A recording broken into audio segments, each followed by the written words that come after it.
Welcome to Uptake Jobs. Today, let's deal with some of the MCQs in current affairs. When is National Hindi Day observed in India? భారతదేశంలో జాతీయ హిందీ దినోత్సవాన్ని ఎప్పుడు నిర్వహిస్తారు? June 14, September 14, November 14, December 14. And the correct answer is September 14. So national Hindi డేని మనం every year జరుపుకోవడం జరుగుతుంది. ఎందుకు మనం నేషనల్ హిందీ డేని ఎవ్రీ ఇయర్ September 14th రోజు జరుపుకుంటున్నాము అంటే, ఎందుకంటే మనం హిందీ అనే లాంగ్వేజ్ని మనం అడాప్ట్ చేసుకున్నాం అఫీషియల్ లాంగ్వేజ్గా బై కాన్స్టిట్యూయెంట్ అసెంబ్లీ ఇన్ 1949లో మనం హిందీ లాంగ్వేజ్ని అఫీషియల్ లాంగ్వేజ్గా అడాప్ట్ చేయడం జరుగుతుంది. మనం నేషనల్ హిందీ డేని September 14th జరుపుకోవడం జరుగుతుంది. అండ్ ఆల్సో హియర్ నేను ఒక చిన్న వర్క్ మీకు ఇవ్వబోతున్నాను. థ్యాంక్స్, మీరందరూ వర్క్ని చాలా బాగా చేస్తున్నారు. నేను కామెంట్స్ చదువుతూ ఉన్నాను. I appreciate you for this. And ఈ రోజు వచ్చేసి వర్క్ ఏంటంటే, who is known as the father of Hindi అని తెలుసుకొని నా కామెంట్ సెక్షన్లో కామెంట్ చేయండి. Next, the famous Angkor Wat named to the most photogenic UNESCO site in Asia. It is located in which country? ప్రసిద్ధ అంకుర్ వాట్ ఆసియాలో అత్యంత photogenic UNESCO సైట్గా పేరు పొందింది. ఇది ఏ దేశంలో ఉంది? Cambodia, Thailand, Indonesia, Malaysia. And the correct answer is Cambodia. So మనం ఇక్కడ చూసుకున్నట్లయితే ఫేమస్ అంకుర్ వాట్ ఒక యునెస్కో సైట్గా పేరు పొందింది. సో ఈ అంకుర్ వాట్ గురించి మనం తెలుసుకుందాం. అసలు ఈ అంకుర్ వాట్ అనేది ఏంటంటే ఒక టెంపుల్ అనమాట. ఇది ఒక largest monument, temple monument in the world, ఈ అంకుర్ వాట్. అండ్ ఆల్సో ప్రపంచంలోనే ఇది అతిపెద్ద టెంపుల్ అనమాట. ఏది? ఈ అంకుర్ వాట్ టెంపుల్ అనేది. మరి దీన్ని ఎప్పుడు నిర్మించారు అంటే, ఎర్లీ 12th centuryలో ఈ అంకుర్ వాట్ టెంపుల్ని నిర్మించడం జరిగింది. అండ్ ఆల్సో దీన్ని ఎవరికి డెడికేట్ చేశారు అంటే, హిందూ గాడ్ లార్డ్ విష్ణుకి దీన్ని డెడికేట్ చేయడం జరిగింది. అండ్ ఇక్కడ ఏంటంటే ఇంపార్టెంట్, ఈ ఫేమస్ అంకుర్ వాట్ టెంపుల్ అనేది ఇది ఆల్సో ఒక బుద్ధిస్ట్ సైట్ అనమాట. And which is located in Cambodia. Next, India's first regional rapid transit system RRTS named నమో భారత్ ఈ set to come up in which state? నమో భారత్ పేరుతో భారతదేశపు మొట్టమొదటి ప్రాంతీయ ర్యాపిడ్ ట్రాన్సిట్ సిస్టమ్ ఏ రాష్ట్రంలో రాబోతుంది? Madhya Pradesh, Uttar Pradesh, Gujarat, Maharashtra. And the correct answer is Gujarat. So ఈ RRTS అనేది regional rapid transit system అనేది ఒక ట్రైన్ అనమాట. యాక్చువల్లీ ఇది ఏంటంటే Indian electric multiple unit train which is going to be built and also which is going to be setup coming up in Gujarat అనమాట. And ఏంటంటే actually ఈ ట్రైన్ని ఎవరు డిజైన్ చేశారు అంటే, ఫ్రెంచ్ రోలింగ్ స్టాక్ మ్యానుఫ్యాక్చరర్స్ వాళ్ళు దీన్ని డిజైన్ చేయడం జరిగింది.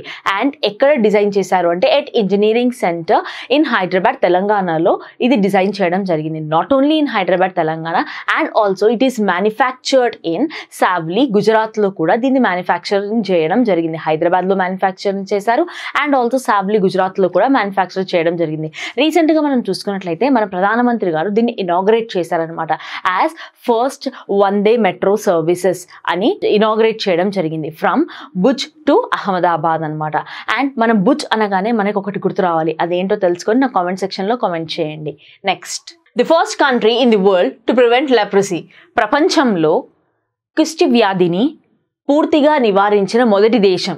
Lebanon, Jordan, Syria, Israel. And the correct answer is Jordan.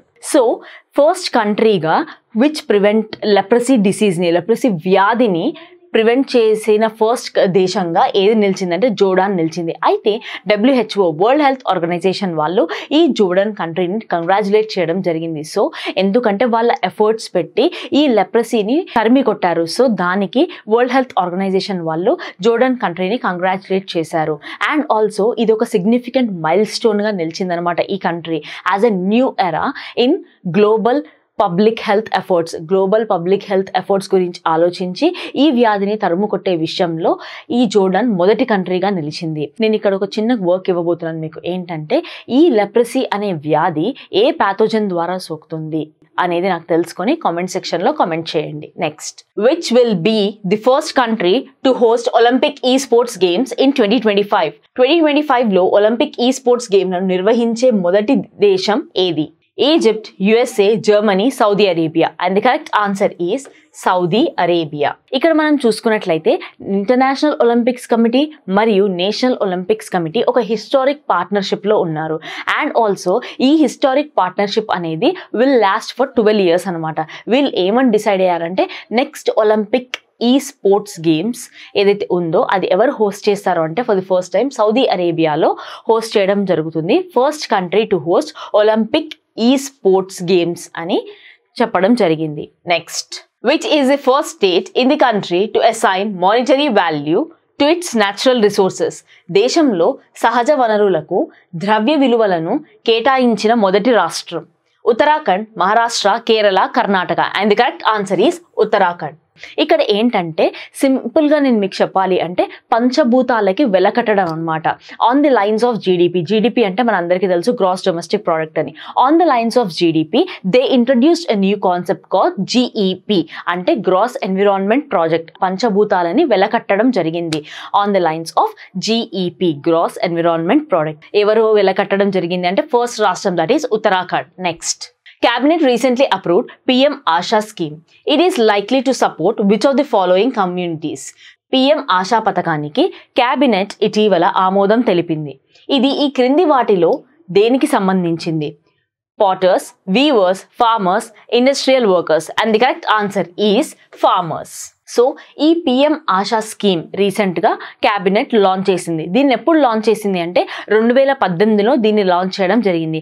అసలు ఈ పిఎం ఆశా స్కీమ్ అంటే ఏంటంటే ప్రధానమంత్రి అన్నదాత ఆయ్ సంరక్షణ్ యోజన అనేది ఈ స్కీమ్ అనమాట. ఈ స్కీమ్ యొక్క మెయిన్ ఎయిమ్ ఏంటంటే protecting farmers income for the welfare of farmers అనమాట. అంటే ఏంటంటే రైతులకు గిట్టుబాటు ధర వచ్చేలా చేయడం కోసం ఈ స్కీమ్ని క్యాబినెట్ లాంచ్ చేయడం జరిగింది. This all about PM Aasha scheme. ఎవరి కోసం అంటే only for the welfare of farmers కోసం ఈ స్కీమ్ని క్యాబినెట్ లాంచ్ చేయడం జరిగింది. Next, Tirupati laddu was accorded GI tag in which year?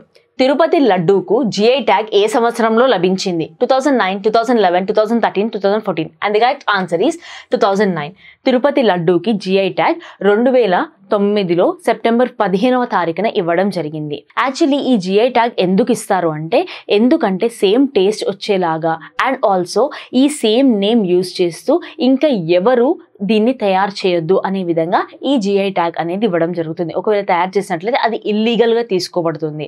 So ఈ తిరుపతి లడ్డూని ఎప్పటి నుంచి ఇవ్వడం జరుగుతుంది అంటే మనం చూసుకున్నట్లయితే ఆగస్టు 2, 1715 నుంచి ఈ తిరుపతి లడ్డూని ప్రజలకి అందించడం జరుగుతుంది. This all about this Tirupati laddu. Next, how much time did it take to make the constitution of India?